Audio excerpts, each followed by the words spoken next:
Chief in Ideation at Ethos, warmly extend my gratitude and welcome to all the dignitaries and our esteemed panelists to the Plum Skills Expo 2021.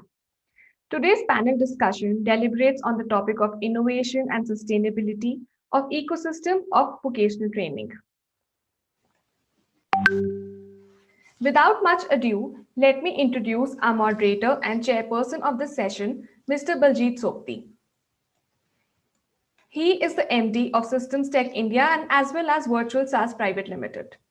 An alumni of St. Columba's, Delhi, as well as Sri Ram College of Commerce, he joined the DCM Group in 1978, soon rising to be part of the senior management. He then set course as an entrepreneur in early 80s and over the years set up a diversified group into manufacturing, trading, skill development, and software services. He is a trustee of 2 charitable trusts working on specially abled children and the girl child. He sits on the board of several companies as an independent director, spanning across a variety of industries. He is an active member of several associations and also such as the Indo-American Chamber, the Indo-German Chamber, ASPA, FICCI, ASOCAM, amongst others. Briefly mentioning the panelists for today, Mr. Utpal Santra from MN Consultants, Mr. Tarun Girdhar from Metal, Mr. Jagdish Acharya, and Ms. Gayatri Vasudevan from LaborNet. Mr. Sopti, I'll let you do the detailed introductions and take over for the day.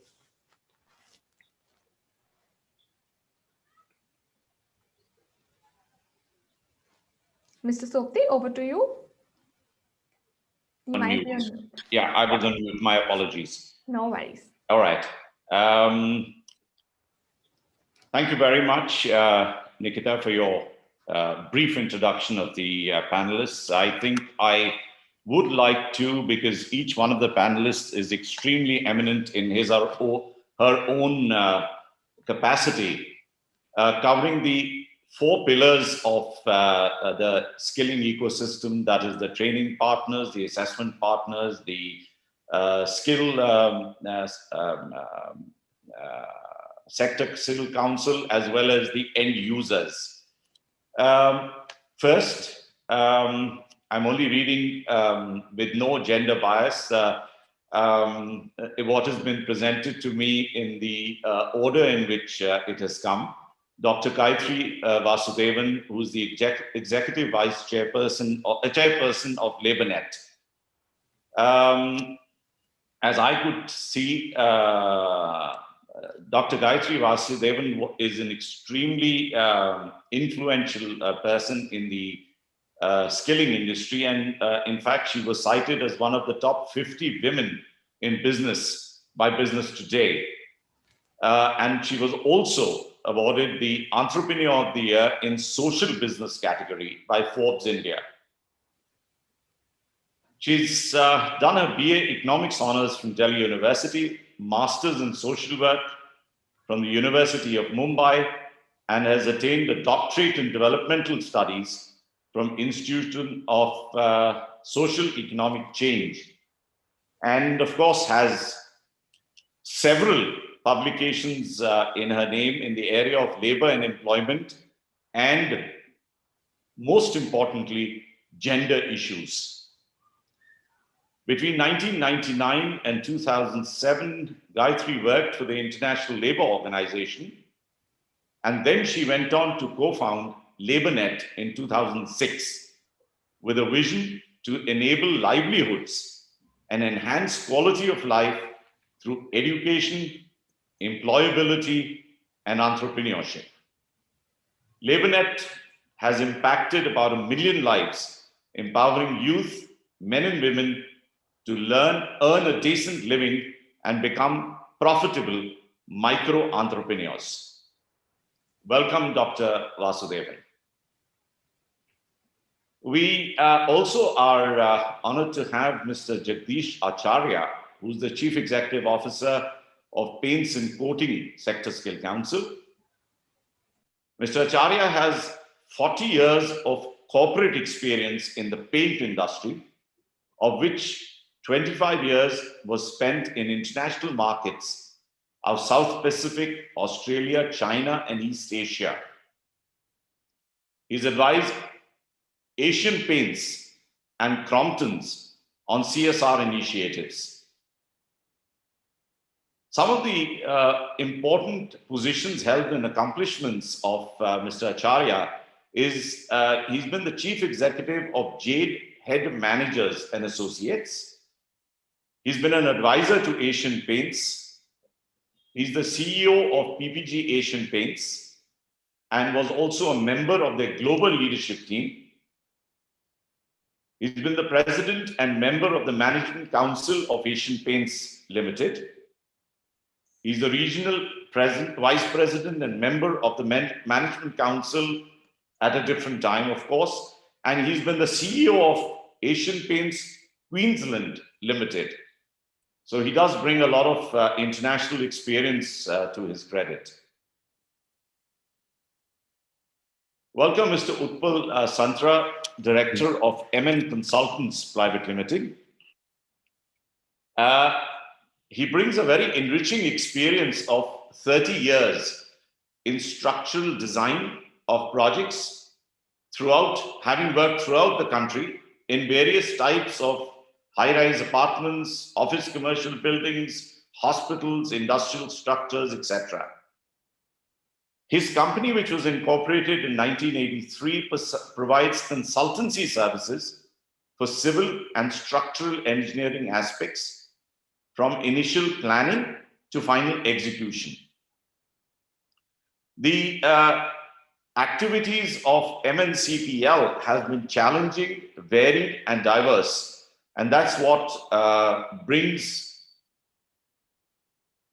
to Mr. Utpal Sharma a very rich experience in this field.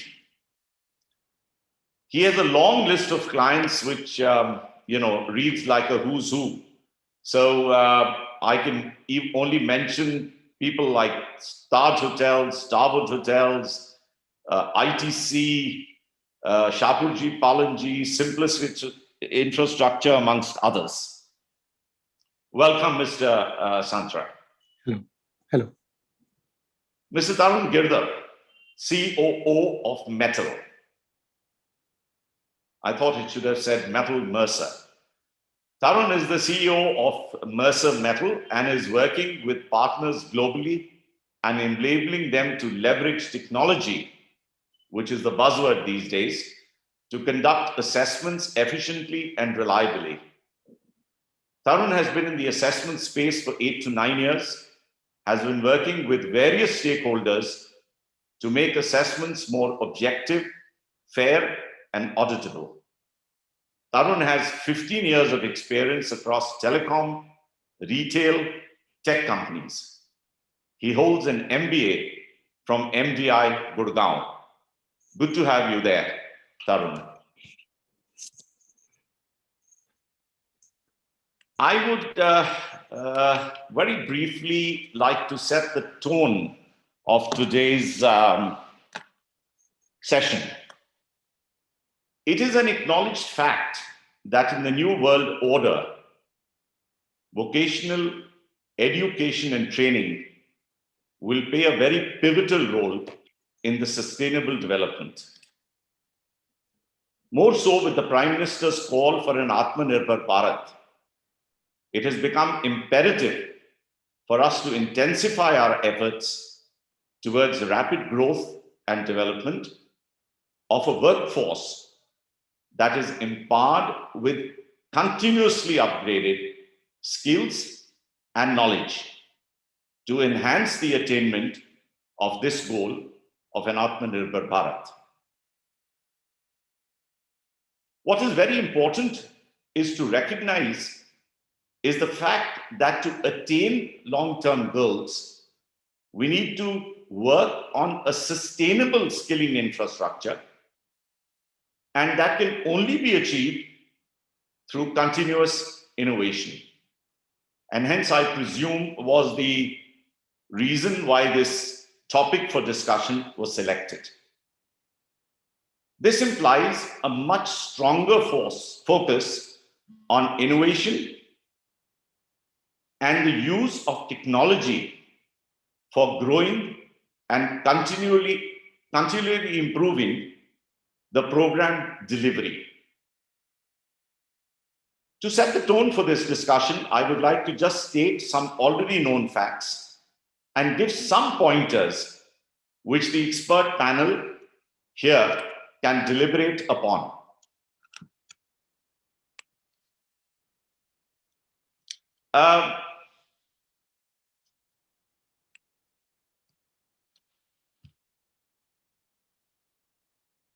Towards attainment of 5 trillion economy, one of the most important inputs is a skilled workforce. India is fortunate to have a very, very large pool of employable workforce. The protagonist of India's growth story is its young people. They represent over a quarter of India's population aged between 15 and 29. And these are part of India's demographic dividend. How this advantage unfolds depends upon the nation's ability to realize the aspirations of its youth and harness their productive potential, and hence build the successful trajectories. Yet, the economic trajectories are not just built on aspirations and potential alone, but they are built on opportunities, which is for us as stakeholders to provide them. I just tried to pen down some thoughts on this topic, which would, as I said, set the tone. While NSTC has provided us a very large infrastructure of vocational training institutes across the country, I still feel that it is woefully inadequate to cover the entire geographic spread of our country, and more particularly, the rural landscape. Let us not forget that most of our workforce migrates from the rural areas to the urban areas. And hence, if we can provide the basic training at the root itself, it will solve a large amount of our problem. Somebody shared with me once that if you take something like a city like Dharamsala, they have a huge potential of woodworking, low-cost housing, agriculture, and so on.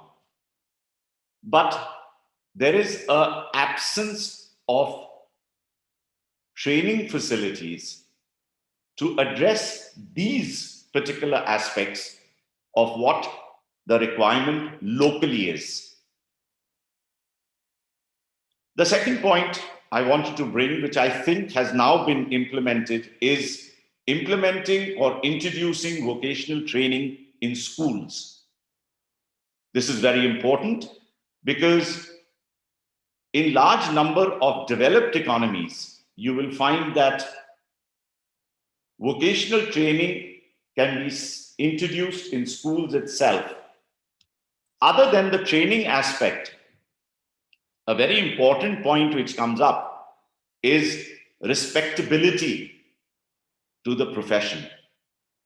Unfortunately, that is lacking in India. And if we introduce this right from the school itself, the chairman of IPSC, Dr. Sumani, is here, and he would appreciate that one of the factors which impedes respectability being given to our plumbers is the lack of social skills when they go and attend complaints. If these skills are taught at school level itself, it will help improve the situation going forward. The third point, which I thought was important to bring up, was continuously innovating learning content based on market demands. We are living in a very dynamic world, and the world is changing very rapidly. Technology is changing very rapidly. I sit on a board of an ITI, and I was very amused to find that they still have stenography as a subject which is being taught. They also teach shorthand typing. In this world of computers, that is completely irrelevant. The point I'm trying to make is we need to change far more rapidly than what is being done today. The other point which I think Dr. Gayatri will be able to address is addressing the vulnerable youth of our society and encouraging, as she's already doing, I believe, entrepreneurship amongst these people. An important point which I think Mercer Metal is already addressing is bridging the digital divide and the use of technology to strengthen learning outcomes and assessing the outcomes of the learning which has been imparted. This enables two things. One is an immediate assessment. The second is evaluation the individual to assess whether he has the potential to move to the next level of vocational training and so on, progress in his career path. I would like to just end this my presentation by a fact that one has to live your dream. Our youth has to live their dream, and that can come only through vocational training. I'll give you a small example which I'd read somewhere of a young boy who was dropped out of school in the class 7 or class 8, whatever it was, because his family couldn't afford the education. And he did odd jobs here and there, learned driving and became a driver. But he wasn't living his dream. He was working next to a dance academy where he went on to learn dancing thanks to certain social organizations, and then set up his own dance academy. And today, it is a successful touring academy which is moving not only from where he is, but is moving internationally. And the person has actually had an opportunity to live his dream. So with these few words, I'll throw the discussion open to the very eminent panelists which we have today. Dr. Gayatri, let me start with you because you addressed the most sensitive part. And what I liked was, one, the training part of it, of course. But what was the more important point was addressing the marginalized sectors of the economy, that is women and their empowerment. Over to you, Dr. Gayatri. Thank you for the very kind introduction and I think very illuminating start of the panel. I'm going to sort of steer a little away and I would like to make a small presentation and I'll probably address the women and gender issues around water in a bit. But let me start, if you permit, I'll share my screen and start a presentation. Please. Just 1 minute.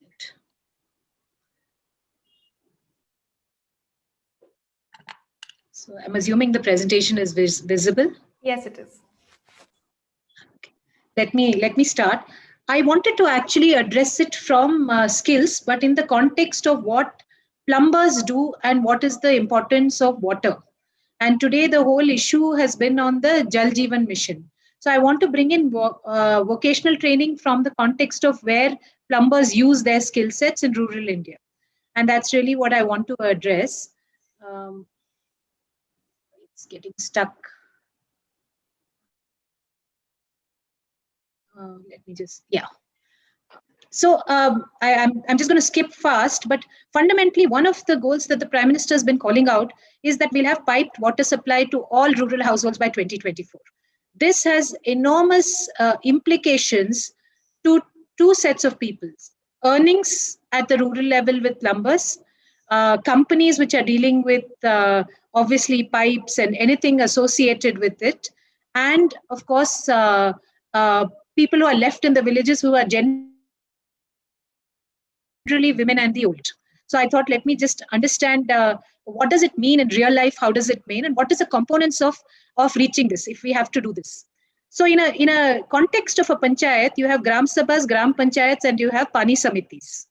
Of course, this is a very crowded and jam-packed slide, but I just minimize it to say that if I belong to a gram sabha, I'm interested to get water to every person in the village.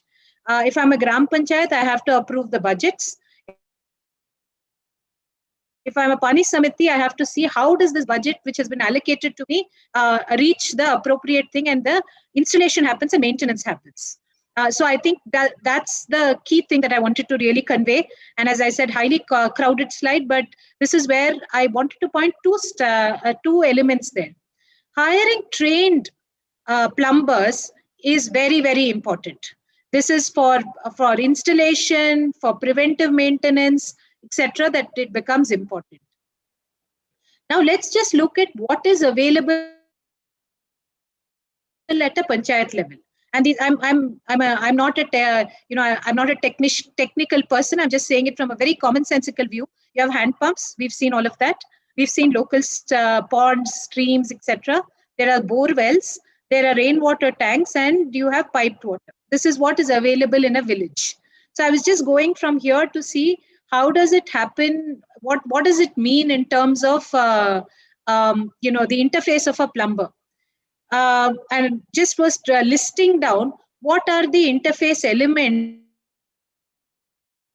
for water to actually reach a household.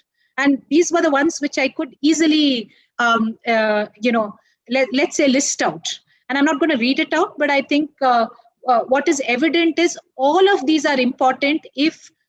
If every household has to have water, we definitely need village ponds to be in a manner in which water is to be taken from there. The pipes which go from there are required there. So there are a whole lot of things which are there. And as I said, I'm not going to read it, but I definitely feel these are important. The second thing that is there is who is going to look after it. So if water has to be distributed to a household, it can't just lie in different surfaces. So obviously you have a system which is required and a person. So evidently the plumber is important, the contractor or a plumber in a village, and it's going to be the different pipe systems that are going to be there. Even if it doesn't come to the toilet or a kitchen, even if it is at the periphery of a house, at the wall, which is where the government stops its piped water supply. So I thought it's important to call that out. Storage tanks need to be cleaned. Their storage tanks have to be constantly maintained. We often forget that, but I think it's important. Pump houses are important because electricity and water are some things which are interconnected a lot. So I was trying to put down who is important if Jal Jeevan Mission has to succeed. Evidently contractors, they can be civil and plumbing workers are important, plumbers and electricians are important. Then what is it that we need to do from a skilling ecosystem in order to ensure this talent pool is able to be accessible at a village level, and will they make money if it is accessible? These are two questions we have to answer if vocational training has to succeed, and particularly schemes of the government such as RPL need to succeed. Recognition of prior learning as well as bridge training have to succeed. Obviously, it is talent pool creation. So you need to create a set of people who can actually do the different activities I linked out. Then is the ability to assess them so that you know that they are the competent people. If a household calls them or the Gram Panchayat calls them, they work. Second is who pays plumbers and electricians. The first part of it, installation can happen by the government. But after that, somebody has to maintain it at a local level, and therefore is there money to be made for an entrepreneur. I think that's where I was going from. And in my opinion, there is money to be made for an entrepreneur. So if every village has about a small team of 2 to 4 people, India has 2.5 lakh villages, which actually are not economically sustainable. That means if I only service that village, I will not make enough money. So I was taking from there, and I'll come back to the revenue streams and saying, what can a plumber do? These are the list of activities that a plumber can do. But just listed it out in, again, very generically saying, this is a broad level activities that a plumber can do.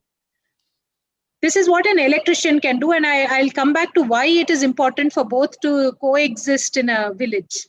And I was trying to put what is the kind of service fee that he or she could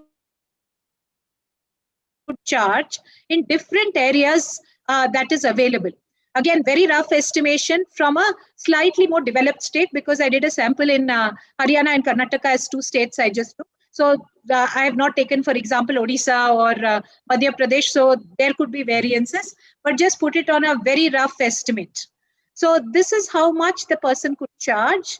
And if now we come to the earnings of the person, you find that it is substantial. They could make anywhere between 26,000 gross revenue if they were just a small team of people, to if they were a team of about 6 people, 1,32,000 rupees a month. So that means between they could easily take home 15,000 to 20,000 rupees a month if everybody played ball. That means Gram Panchayats, Gram Sabhas, as well as the individuals, and there is paying capacity there. I'll just stop sharing my screen. Let me stop sharing my screen, but just 1 second. I just have to figure out how to get out of this. But let me,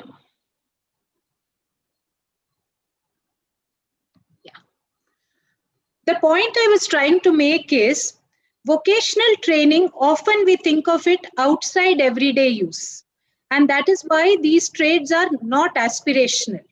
So we never think of trades in terms of what is the money the person can make and what is the skill set he or she requires to get there. The reason for a slightly jarring and a very crowded slide proposition was that we don't understand the economic relevance of a skilling. If we're able to communicate it, and the reason I come back to that is when we say sustainability is linked to what? Sustainability is linked to the fact that somebody finds value in my work. So for training providers, for everybody in this ecosystem who is at the supply side, not the plumber is not the supply side, the plumber is the demand side. So assuming the plumber is the demand and we are all supply, unless we create this ecosystem, I feel it's very difficult for it to get to sustainability. So if we are able to communicate this and if we are all able to play together, I think there is a value proposition that we can bring to 2.5 lakh villages. And if we say that 2.5 lakh villages, and for every 4 villages or 5 villages, we have a team of 2 to 4 people who are employed in their village at a 10 to 15,000 rupee earning entrepreneurship capability, we would have generated a significant amount of the GDP. So I go back to your 5 trillion, Baljit. If 5 trillion has to be accomplished, and I think I can sort of borrow Tarun's brain a little bit here and say, you could do the calculation for me and tell me how many people will really make 10,000 rupees. What is it, the contribution? 10,000 per month. If we take for even a 3-year period, what would it amount for this country if Jal Jeevan Mission is accomplished and skill training is integrated there? So that's really I wanted to share. I'm sorry I haven't brought in gender so much there, but if I get opportunity later in the panel, I will bring it in. Thank you so much. Thanks. Just one observation you in your excellent presentation is the fact that in a village level, how many people will use the services of a plumber unless the government subsidizes part of it? And the second part is that, do you think it's a good idea, like in some developed economies, dual skilling would be worth it? That means let the person be skilled as a plumber and an electrician to do two jobs. So the second question, let me take first. I think the civil plumber and electrician can be, in a sense, combined for basic maintenance roles. So I think that's a given. The second very important one, in my opinion, is that people will pay if they find use for the service. Now, the water, if water has to reach, like for example, today, India is supposed to be 100% electrified in many parts of the country. But oftentimes, electricity doesn't reach the home.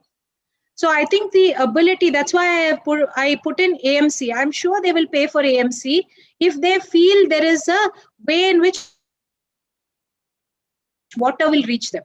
The key is the plumber should not be left in absentia without an ecosystem. If he or she is able to ensure that the water reaches it, I think people will pay. People pay for remittances.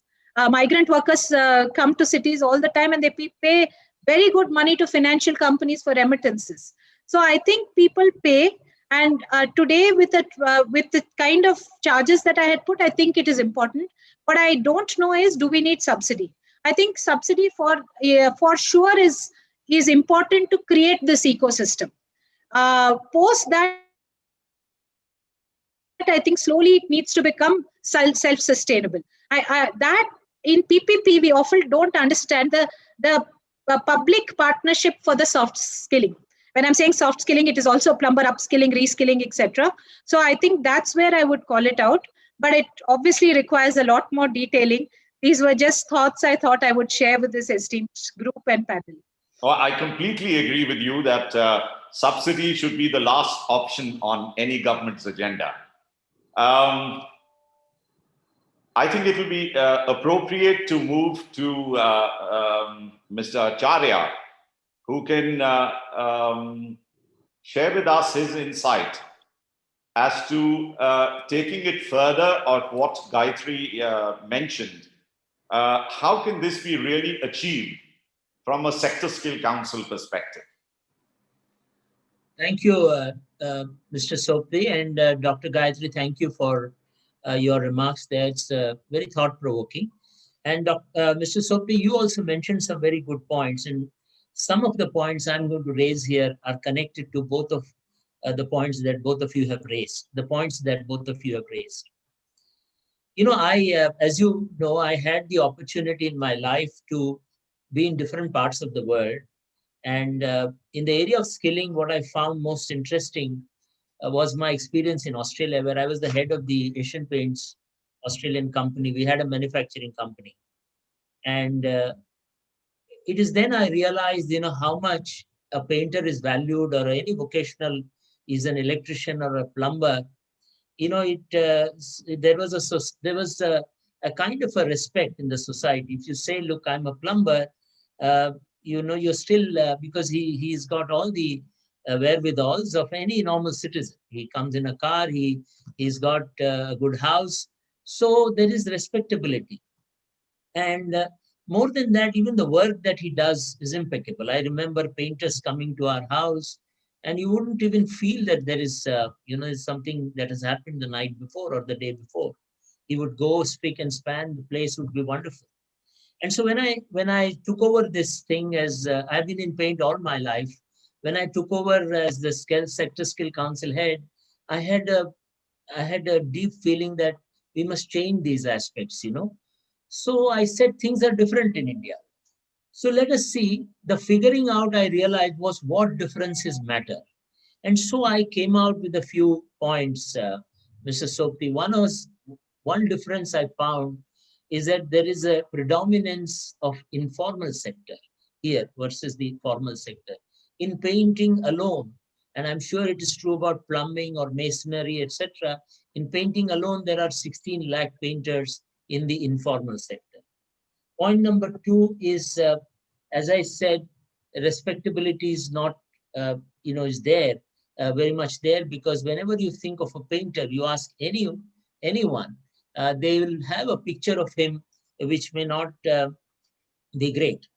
The third difference I noticed is skills, and which Dr. Gayatri alluded to. Skills are not respected in the sense, if you are more skillful than the other person, you don't get paid more. And the fourth difference was the inadequacy of tools and resources. Now, why I mentioned this is that in the last 2 months, 3 months, I've had a lot of work done, as some of you would have also gone through, done at home, where a painter came, plumber came, an electrician came. And believe me, Mr. Sopti, one of the carpenters who came, I respected his craftsmanship so much that I felt that he was at par with any person that I have met anywhere in the world. In fact, we participated in Indian skill contest, world skill competition, and I felt that somehow he really qualifies, to go there, and that is available here. And he doesn't have a recognized degree or a certificate. He also had an apprentice working for him, a typical, Ustad Shagird kind of concept, where this apprentice was also doing an equally good job. I came across an electrician who did a fantastic job of what it is to be done, what was to be done. But all of them had adequate tools and resources, may not be as complete as we would have found elsewhere. Nevertheless, they were equipped because one of the reasons was that I didn't question how much they charged me. Now, this is where, I have one more point which I'll come to in terms of how the actually buck really stops with each one of us, and we'll come to that in a minute. So, to answer your question, I think if we and answer to address the topic that we have on hand, I think innovation has to be inclusive. The innovation that we are going to talk about, or that is happening, has to be inclusive. It has to address the needs of the large informal sector. It has to be based itself on a model that lends itself to sustainability. And lastly, that addresses the root cause of the issue, which is, paying for better skills more. This is linked to sustainability because sustainability is possible when there is shared value, which again, Dr. Gayatri alluded to. If I'm able to get something, why not I share some of it to him or with the other person? I think the shared value concept has to come up. But for that, the stakeholders have to agree to participate in that shared value concept. That's why I said the buck stops with me as a consumer. As a consumer, let's take paints. When it comes to painting, I try to negotiate. And I say, no, thoda kam, somebody else is bring it for me, so you do it. So there is compromise at every level. And we also have come to live with 19-20 chal jayega kind of thing. If we insist that 19-20, 21-20, I want exactly like this, if we insist, the person who is skilled enough will do it, but he will have to get more. He'll have to you have to pay him a little more. There are, of course, areas where upskilling, reskilling is required in the soft skill areas. I'm not saying no. Even there, I think there is a social divide which we need to understand. So, as a skill council, what are the things that we want to do? One of the things is we realize that it has to be collaborative effort. I really find the role of third-party aggregators very important because mobilization is important. And we need people like Dr. Gayatri's organization who actually have a connect with the people who are seeking jobs. And then what we need to do is we need to take, as you said, Mr. Sopti, take training to the people, not bring people to the training centers. Go where the site is and see some training, whether it is possible. I'll give you one simple thought that keeps coming to my mind.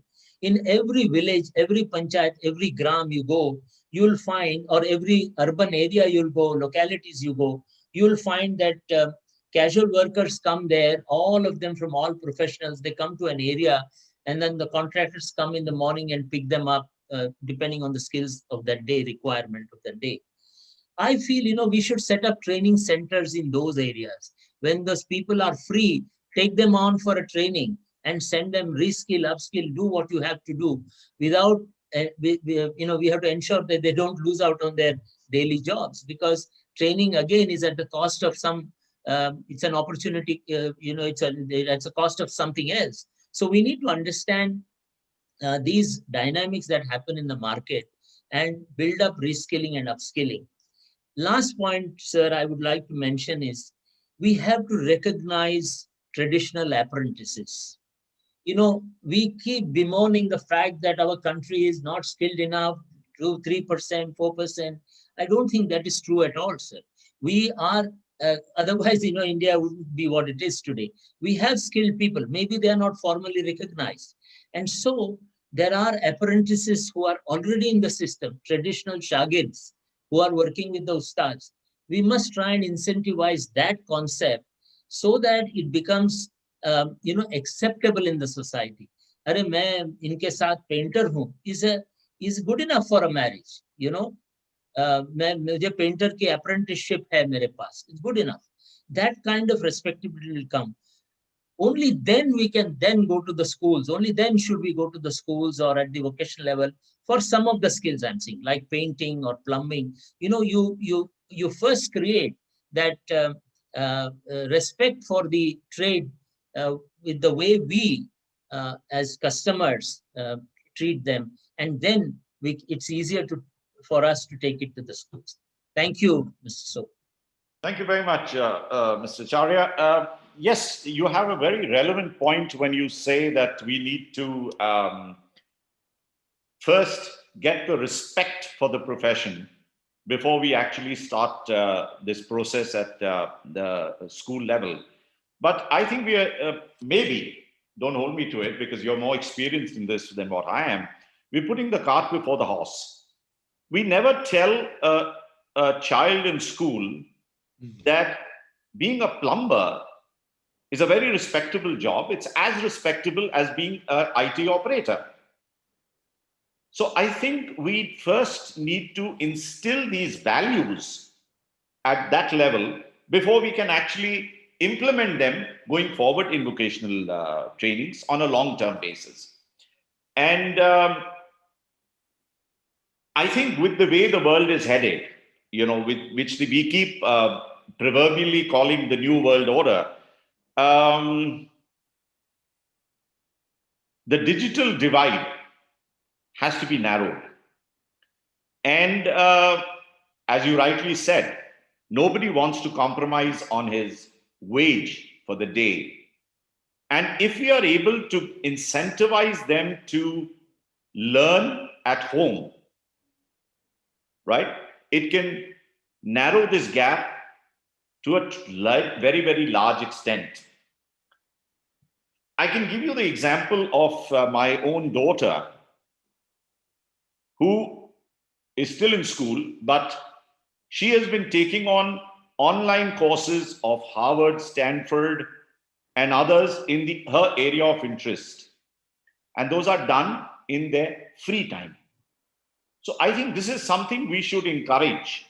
The sector skill councils may like to encourage the workers in their sector to devote a little bit of time, maybe half an hour a day, and take on this extra training at home.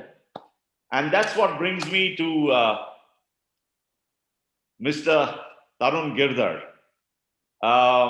who is, I think, at the forefront of this, bridging this digital divide, and also in his own way, assessing people to bring that respectability to the profession. if I was to, as you said,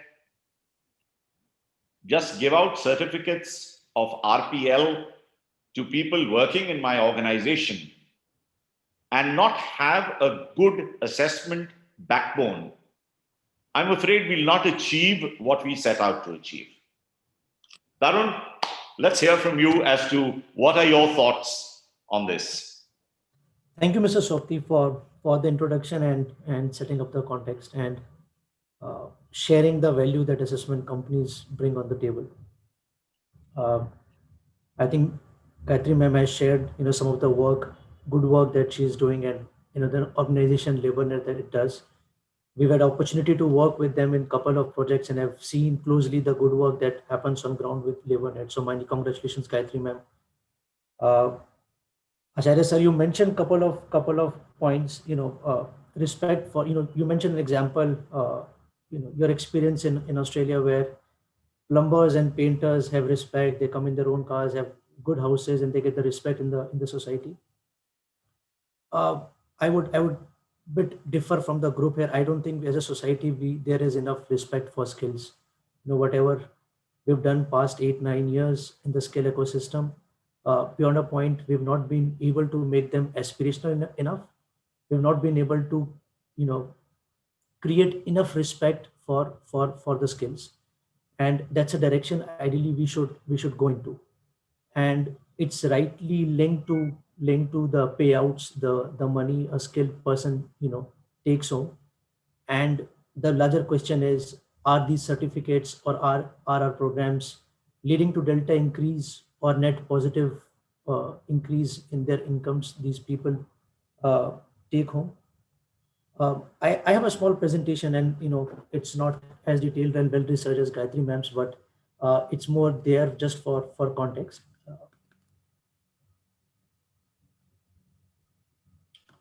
Is this visible?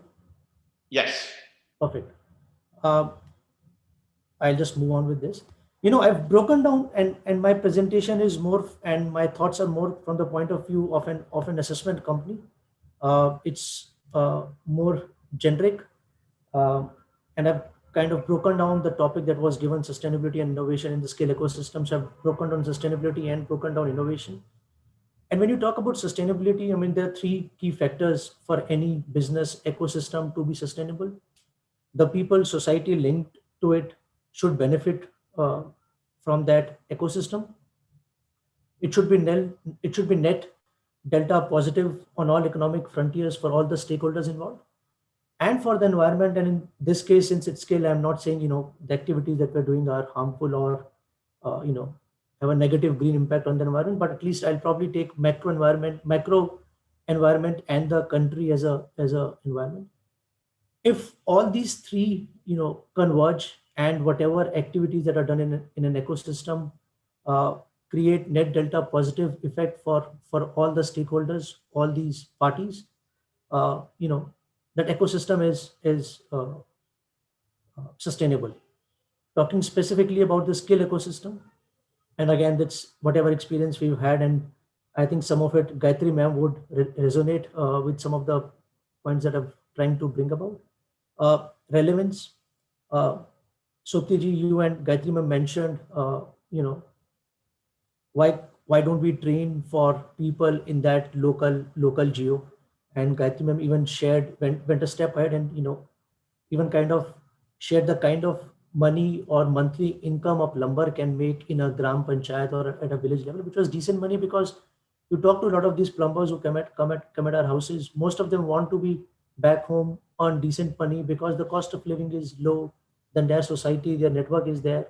But a lot of training that happens for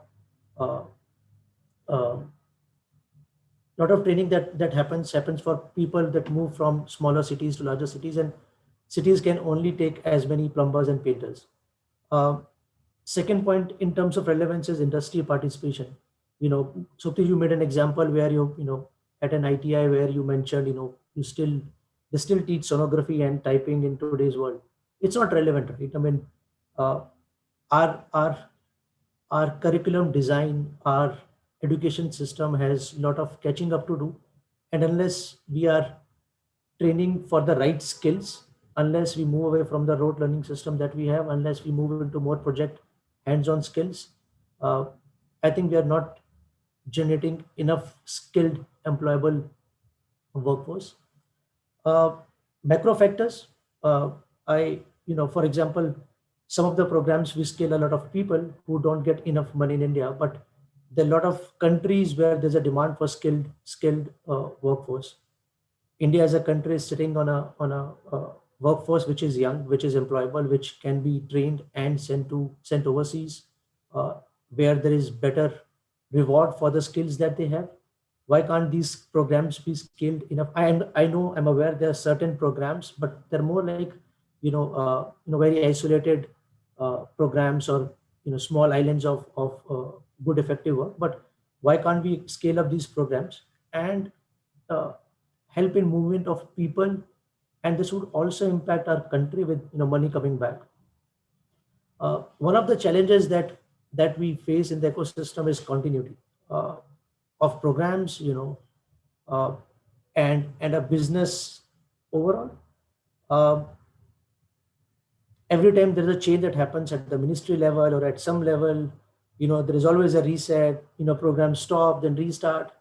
But people need to understand, right? I mean, business, if you're running a particular business, there has to be continuity. That's a basic, right? You cannot, keep quiet for 6 months and then restart, because a lot of people are dependent on these businesses to continue for their employment, for their family. So continuity has to be there. Whatever programs come out, whatever planning has to be done, has to be done in advance. That messaging has to go well in advance to all the stakeholders that these are the changes that are expected in due course of time, and there's proper planning around it. It cannot be very haphazard. Uh, Another challenge and key parameter of sustainability is visibility, predictability. Anyone, Soptiji, Gayatri ma'am, we are in business. I understand we are in social sector, but it still is a business. There has to be visibility. There has to be predictability in terms of how do I plan my next year? How do I plan my investments in next year? How do I plan my investments in next 6 months? I mean, I, as an assessment company, don't even know what kind of revenue I'm looking at in next 6 months. If that is the case, I don't even know what kind of investments I need to make. I don't even know what kind of people I need to invest in, how many people I need to invest in. So there is very little predictability that we have. Uh, Framework and taxation, there needs to be clarity. Till date, we don't have clarity on who bears the GST load for non-PMKY programs. There's no clarity. Eventually, it boils down to an assessment body to take that hit, but again, it hits you, right? So that clarity has to be given. Uh, Profitable, I think everyone understands this. For everyone who's involved in the skill ecosystem, everyone who's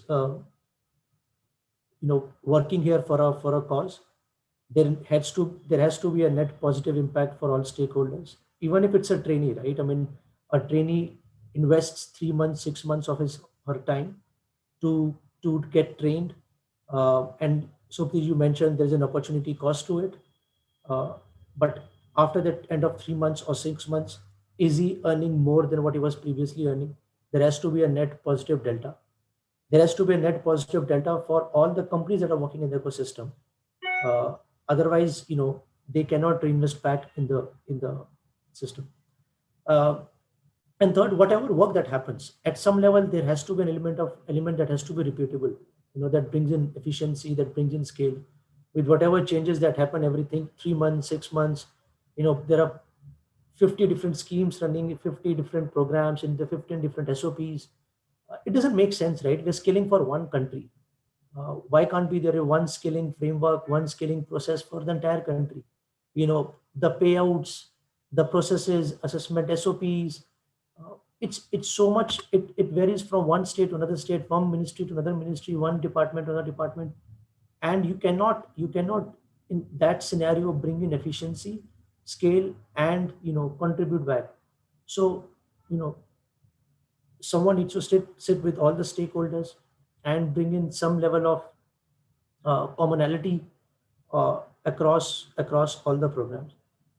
This was more on sustainability, and again, whatever experience we've had in last few years working this skill ecosystem, I think these, while are very basic parameters of sustainability, they still need to be addressed. Someone needs to look at each of these parameters objectively and solve for these problems. When you talk about innovation, again, to put it very simply in three categories, I mean, innovation could be structural or process innovation, wherein, it could be one scheme coming up, we are, let go of one scheme, let it die, and you bring up another scheme which is more efficient in terms of bringing all the stakeholders on board. It could be product innovation, which could be, the core of training is the training program. So how do you improve your training program? What value add do you do? What kind of soft skill training do you add? What kind of industry linkages do you build? So you keep on adding a product layer to it, innovation layer to it. And third is around experience innovation. For example, how do these programs or assessments get delivered, right? It could be online, tech-based, it could be a hybrid model. So there are multiple facets, but technology, encompasses a common layer across all these three innovation. It's more of a facilitator than a change or innovation in itself. But again, the bigger question here is, and if I go back to my sustainability slide, the question there is, if the basic parameters are being questioned, how do you incentivize for innovation? It's a costly affair, right? I mean, we are working with 3,000 plus companies, and there are a lot of people at our organization who just focus on innovation. There are people working on AI, there are people working on AI, but these are costly interventions. But there has to be some return linked to it. It could be midterm, it could be long term. There could be different models adopted, right? It could be co-owned IPs which could be worked out, but there has to be a clear incentivization model for any innovation that is happening, which I think is a big missing piece. And till that time it happens, there'll still be struggle or challenges that we'll see in terms of innovation. That's it. Thank you, Mr. Sukti. Thank you so much. Thank you, Tarun. That was very, very interesting and very, very informative. Since we are running short of time, we can always have this discussion further offline. Mr. Santra, you have heard from all three major stakeholders. And as I think Gayatri put it, you are, Mr. Acharya put it, that you are the final recipient of the product which is delivered by the training or the skill ecosystem. Can you share your thoughts as to whether adequate is being done or we need to do more? Yeah, thank you very much, Mr. Sabdi, and good evening to all the distinguished dignitaries. Well, I'm being a structural engineer, although I have been working at the grassroots level. I have been seeing people, the plumbers, the electricians, the designers, the project managers, even the supervisors. I don't know how much I can give you an insight into this whole story, but what I felt, is the awareness and the setting up of culture, what is needed for a good work to be done. What happens, I give you an example. It's not the poor plumber who doesn't, in fact, he doesn't know what the correct detail is. He doesn't know how to fix up the drain pipe, and which will not affect the entire thing to come out and to leakage. Now, what I'm trying to stress is it's the training needed from the top. I tell you, the training needed from the top. Now, our curriculum in the universities and the engineering colleges has drifted a lot. Now, what we learned is books and details and sketches, and we also learned it from our seniors, how a pipe can be fixed, how a drainage gratings can be fixed. These are details available in books at that time. And there is a very good specification also laid down. Still they are there. But I think the focus, even in civil engineering or any other branch of engineering, your focus is more towards the electronics and the digital world. But unfortunately, I would say the skill is not getting lost at the grassroots level. It is getting lost at the top level. You see, the gentleman who is supervising the plumbing work, he doesn't know how to fix up a pipe. I've seen that, and that is,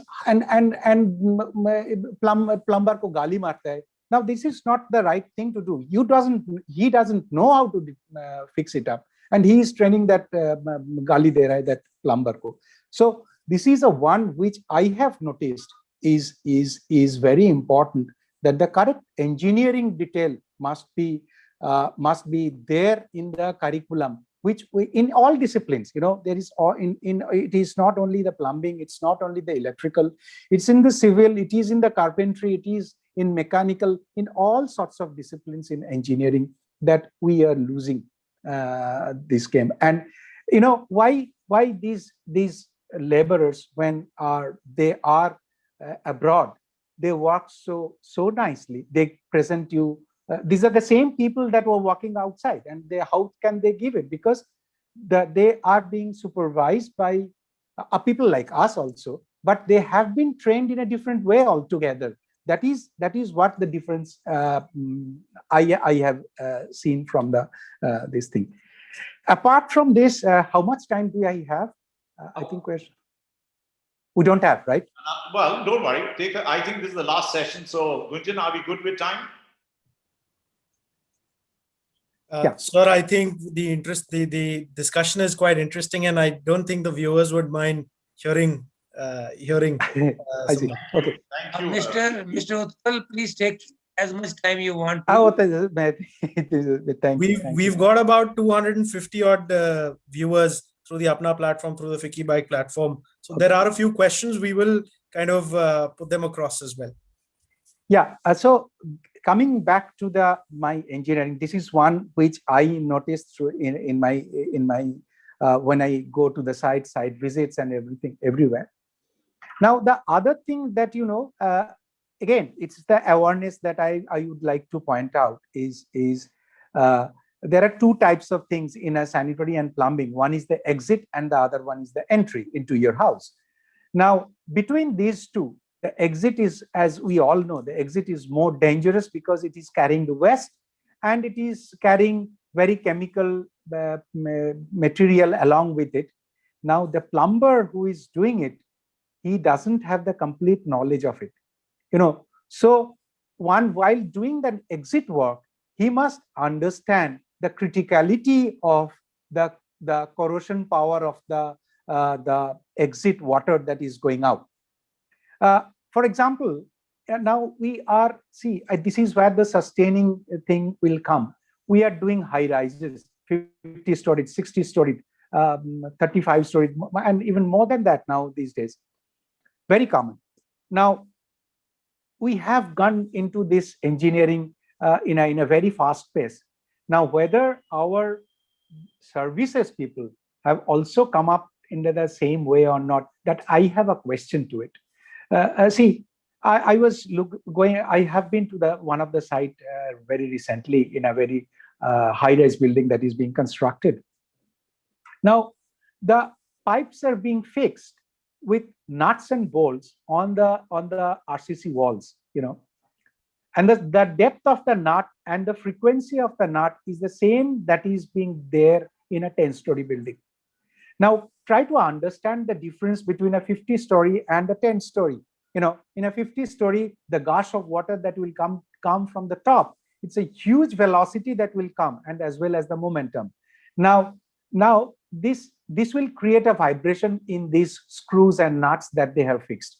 So when you are doing a high rise, you have to know what are the things that you have to be very careful.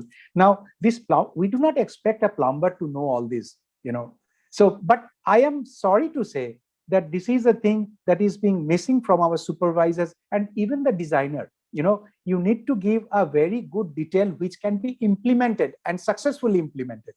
This is one of the things which is missing these days, and I'm very this is my experience, and also, you know, the jointing of the pipes, as I also can to tell you that if there is a leakage, this poor man doesn't know what happens if there is a leakage. This leakage will corrode the reinforcement, and the entire safety of the structure is in question. So we must teach them. It is one of our duty to teach it. May not be that we are going to teach that directly to the plumber. It has to go through the project manager, the supervisor, and he will give instruction to these plumbers. So my understanding is that is the thing that which is being getting missed out. The is not having the adequate knowledge of doing the right job. I think that is in a nutshell what I can what I have noticed and what I can share right now. And at the same time, all the disciplines, as I was telling you, the electrician and the plumber and the carpenter and the rod binder, they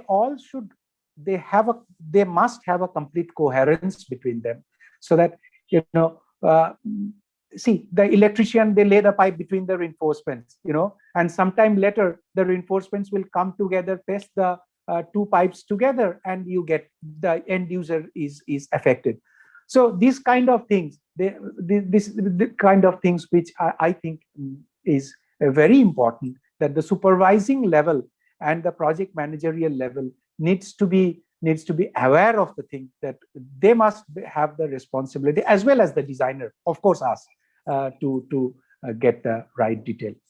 I think that's where I can. Thank you, Mr. Santra. And I think you've reinforced the point that our higher education learning system can be faulted because there is no imparting of practical knowledge to our students at the higher education level. And all your supervisors, engineers, and project managers come from that level. Thank you very much for your insight. Yes. Varun, you said there were questions we can possibly take too. Sure, that'd be wonderful, sir. So one of the questions, as Mr. Santra rightly pointed out, was how important is it to reskill and upskill the higher NSQF levels as well, where we're doing the bottom-up approach when it comes to skilling. Is it important to actually have the top-to-bottom approach as well when it comes to skilling? Yes, absolutely. I tell you one thing, that we need to create since it's a plumbing skills, you know, I think we need to create a detailed handbook sort of a thing from your technical department. May not be a very long, because our students these days, our boys these days, they are not fond of reading too much. So it has to be very crisp and maybe 4 or 5 pages, which must be introduced into the curriculum itself. So they must know that what is the correct detail. Yeah, have I answered your question? Thank you, Mr. Santra. So we've got a few more questions that have come up. There's chats where we're getting some questions as well.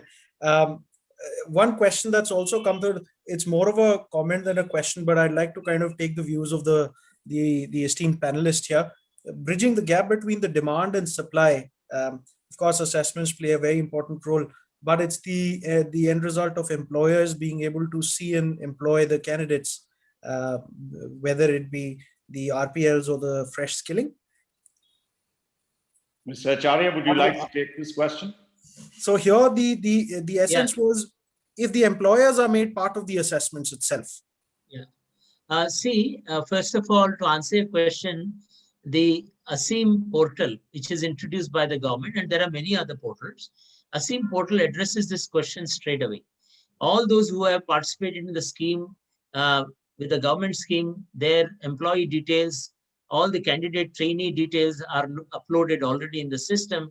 Employees are requested to register, and it's a fantastic portal where you are able to get what the kind of person you're looking at. It is just in the evolving state.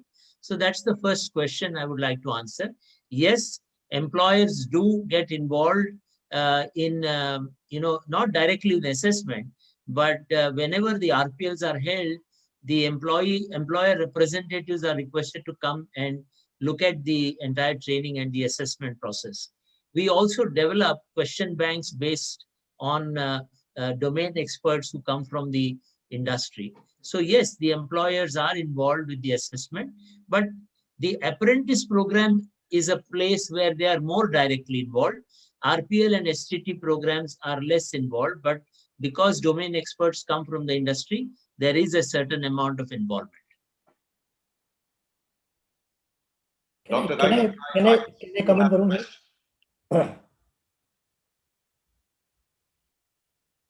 Varun, can I come in here? Yeah, sure, Tarun. Yes, Tarun, please go ahead.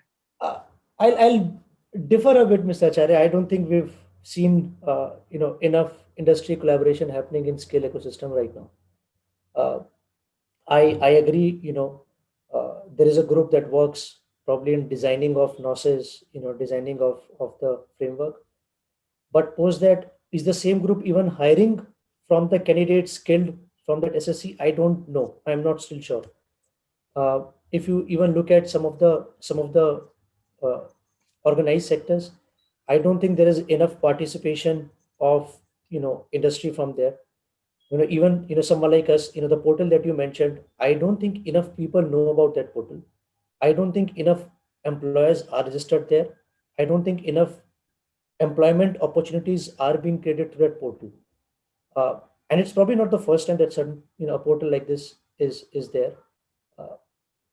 My thought here is that these initiatives are taken but are not taken to the logical conclusion.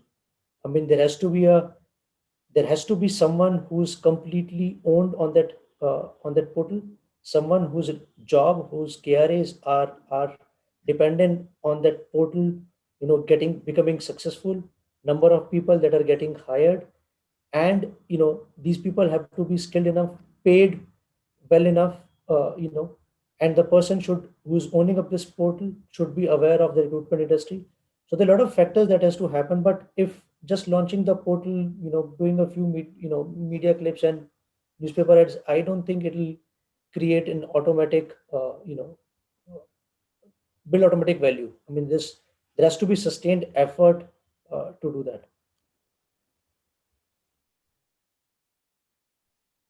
Dr. Gayatri, you were very apt point that Gayatri ji has put on the chats as well. Gayatri ji, we'd like to hear from you. So I saw that. Yeah, just a couple of questions are coming to my mind, and I'm probably adding to the questions. I think the question is, who is an employer for a plumber? That's a very, very, whether it's a painter or a plumber, that becomes important. Product companies which make the pipe or the tap, or are they, if so, what is the interest there? The second is the customer the employer? For example, the new age companies which have come, like Urban Company and others, have brought, are basically defining the standards that has to be provided at home. But I think we need to remember that 90% of the population which uses probably is not in that segment. So bundling it all under one is probably difficult. We need to define employer much better. I mean, the whole idea that there is an employer and an employee relationship for roles like this is very problematic. And I would agree with Tarun that even in the formal sector, it's been problematic. So in the informal sector such as this, it's exceedingly problematic. So it is primarily, according to me, it needs to be driven by product companies. Companies which have, they have to really drive the requirement for it, because customer is ultimate king, because customer is going to pay for good or bad. So does the customer feel the satisfaction? How do you bridge the gap between the product company and the customer? Is the service. And that's the gap which I'm not sure, portal launching, I also would agree is good, but it's probably a little early. If I can add few things with the permission of Mr. Baljeet. Certainly, sir. I wish to carry the point forward what Dr. Gayatri has said. It is so important that we all, as SSCs, as training partners as Mr. Utpal Santra and also the assessment agencies have to give it a deep thought on this. You see, we have to get the employers at the door of the plumber. I'll tell you how. We in SSC and all other SSCs are also doing, we get the industry where the plumber is. And once the industry comes to the plumber, it showcases its products. It tells them how the training can be how the training can be upskilled, how it can be reskilled. Even in the exhibition where we all are sitting, we have got 100 companies which have come from all over, and every day about 10 companies are giving demonstration of their latest products to the plumbers. For example, yesterday we had about 3,500 plumbers and the students who are learning plumbing. And also today there are about approximately 4,000 plumbers as well as the students who are present. And I personally have seen about 6 to 8 presentations today in the forenoon. So this aspect has to be done, and industries have to come forward in a big way in CSR for training of these guys. Once they are trained well, what Mr. Santra is telling us about their knowing about the implications of any product installation, that will come by this way. The one more aspect which has come out during our exhibition is that school on wheels. It has also come out in our discussion today. School on wheels is one thing. You got to take the Guru Dronacharya to Arjuna and Eklavya. So if you do that, then only the firstly skilling will come up. The moment skilling has come up, he can ask for his value, what he wants. Like portals, I won't say portal, but the companies like Urban Clap, a plumber over there makes anything up to 25,000 to 30,000 per month. It is firstly giving him digitization, as have come out very clearly in this discussion also today by the esteemed panelists, and also the companies like Apna Portal. These are the guys who are trying to go in for quality. And when there is a quality in the market, he can ask for his price. So all our SSCs have to work towards more of industry connect, bring industry into the plumbers where the plumbers are. Thank you very much for an excellent discussion. Please continue. Sir, I have a small question, small point to make here. I don't think last 8-9 years we've been able to solve for this problem. I think it gets discussed very often.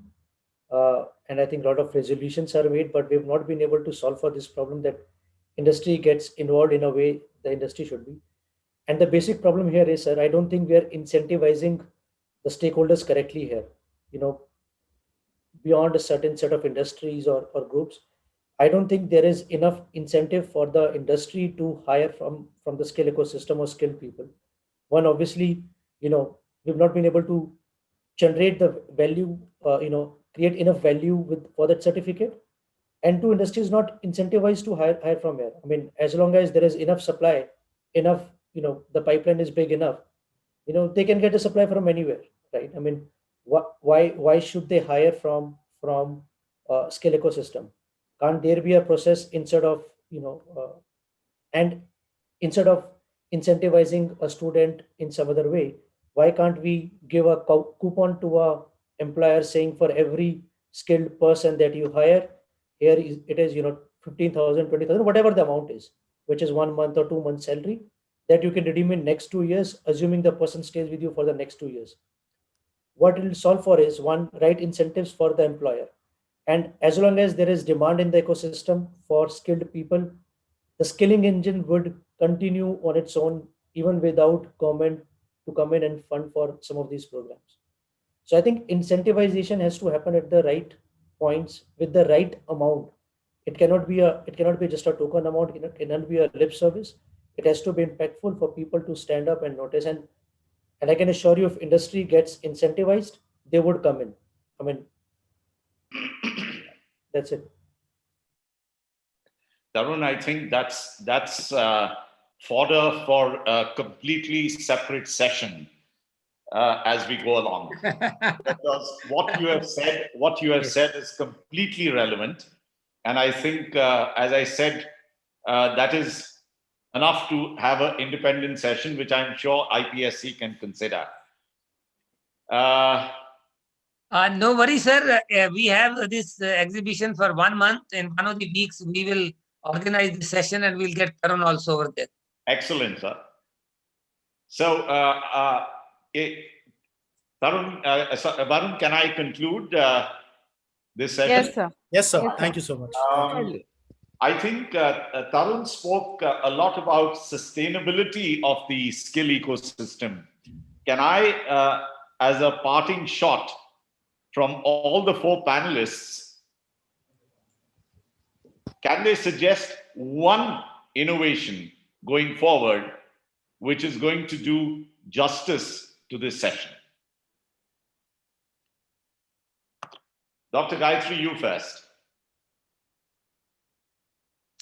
I think, to me, the integration of, first of all, I think there needs to be a lot of work on how skill has to be imparted.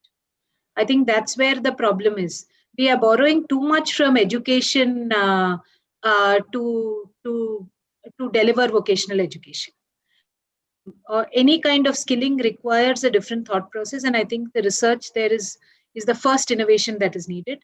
Second is, if I may just take a minute, is Sure. I think the integration with wage is important. Everything else will fall in place if these 2 integrations happen. Today, if I look at the way our training is done, including us, as well as anything that is done, is training is we think theory training, practical training, but people don't pay on either. People pay on experience. So how do you really incentivize people to keep reassessing themselves and recertifying themselves in order for them to be relevant? It will be the game changer. Thank you. Mr. Acharya, would you like to suggest? Surely, if I can develop a tool which gives me a correlation between skills and productivity, I would be very happy to invest time and resource to do that, so that I can go to the proposed customer, internal, external, and say, this is the productivity you will gain, so you'll have to pay this much more. Thank you. Mr. Girdhar? Sir, I think one point that I mentioned was around incentivization. I think if we could, make sure that incentivization is happening at the right point, with the right kind of, right amount or value of incentivization, that will be a big innovation. And then 2, I'll go back to what Gayatri ma'am said. I think it's primarily linked to wages, and whatever interventions the government is making, the value per intervention has to go up. Thank you. Mr. Santra? Yeah, I also agree to this incentivization theory, and I will still stick to my this thing that the training should be from the top to the bottom, because I can see that the people who are really working at the grassroots level, they're poor people. They don't know what to do. What is the correct one? So I think that it's again top to bottom. Excellent. Thank you very much, Dr. Gayatri Vasudevan, Mr. Jagdish Acharya, Mr. Tarun Girdhar, and Mr. Utpal Santra for a very, very interesting session, which I thought I'd be able to maintain the time, but it seems it was so interesting that we well overshot the time. Thank you very much. Thank you, each one of you. Thank you, each one of you. And thank you, Mr. Sopti, for chairing it. And God bless you all. Thank you. Thank you. Thank you. Thank you.